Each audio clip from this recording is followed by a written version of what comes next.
Get ready to thrive loud with Lou Diamond. Hey, Thrive Loud fans, happy April Fool's Day.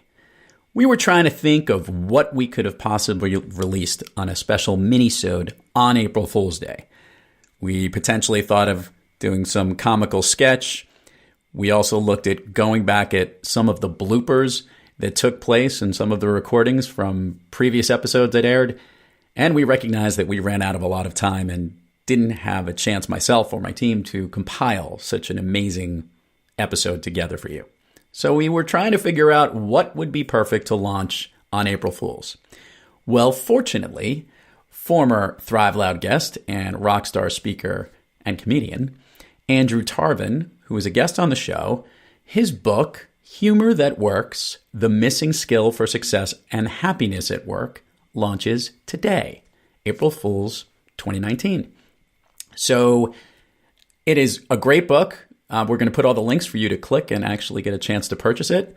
In fact, there's a great quote here. The funniest book I've ever read, says Luann Tarvin, who is an HR manager and also Drew's mom. So if you got that backing, you obviously know you're in for a great read. That being said, the opening of our original conversation on Thrive Loud was pretty great as Andrew explained, rather humorously, how he's been able to inject humor into the workplace as the specialty that he works on with companies across the globe. So sit back and relax and listen to this Thrive Loud minisode special here on April Fool's Day with Drew Tarvin. Because you have one unique way of communicating and connecting with people in the business place, in the entertainment space. And I think our listeners are going to love to hear a little of your story of how we got someone as geeky and nerdy as you have been your entire life to become someone that is focused on helping to address humor in the workplace. So can you help the Thrive Loud community kind of tell a little bit of that journey of how you got from point A to where you are now in the best version that Andrew Tarvin can deliver? Absolutely. And of course, I'm happy to represent the nerds and the geeks out there because I am a proud nerd, proud geek. I have always been a nerd. If you're wondering what type of nerd, the answer is yes. It's all of them, right? Math, computer science, Doctor Who, Doctor Strange, Dr. Pepper, all of them.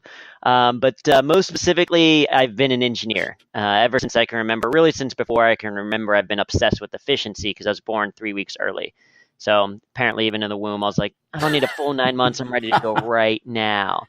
I remember in school thinking that smart for me was getting a 93% in all of my classes because that was the lowest grade you could get and still get an A. And it got to the point that I think they've bumped that to 94 now. Just so but it got to the point that if I got like a 94, a 95, or the worst case scenario, 100%, I was upset because it meant that I did more work than I had to do.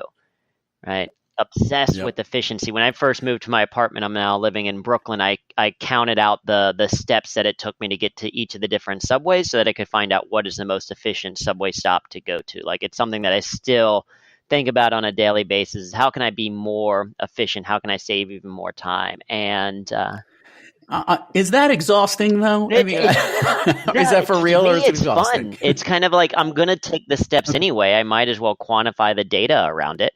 Right? I might as well learn from the process. If we're going to do something over and over and over again, why not start to shave off time? Because then we gain the additional benefits of additional time to be more efficient in something else.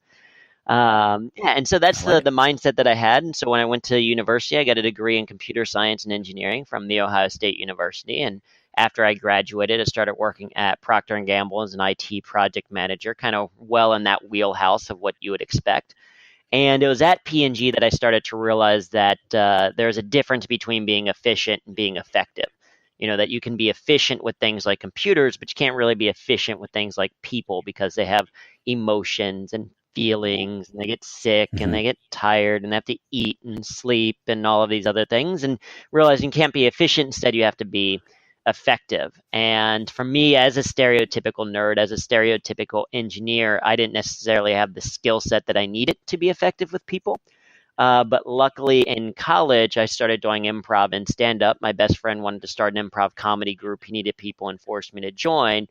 And as I started to do improv and stand-up, I started to realize that some of the same skills you need to be effective as an improviser on stage, or that you need to make people laugh in a stand-up audience, are actually some of the same skills you need to be effective with people day to day. And so I started exploring that intersection of humor in the workplace, improv in business, happiness and productivity, and discovered that there was tremendous benefits to using humor, that it helped you to be effective with people. And so I started exploring that, started training on it, and started a business part-time, fell in love with the work, made it full-time. And that's what I've been doing for the past 6 years, is working with organizations on how to be more effective using humor. You've been listening to Thrive Loud with your host, Lou Diamond. Make sure to subscribe on iTunes, Overcast, or wherever you get your podcasts. And follow us on Twitter, Facebook, and Instagram at Thrive Loud. Or find us on the web at thriveloud.com.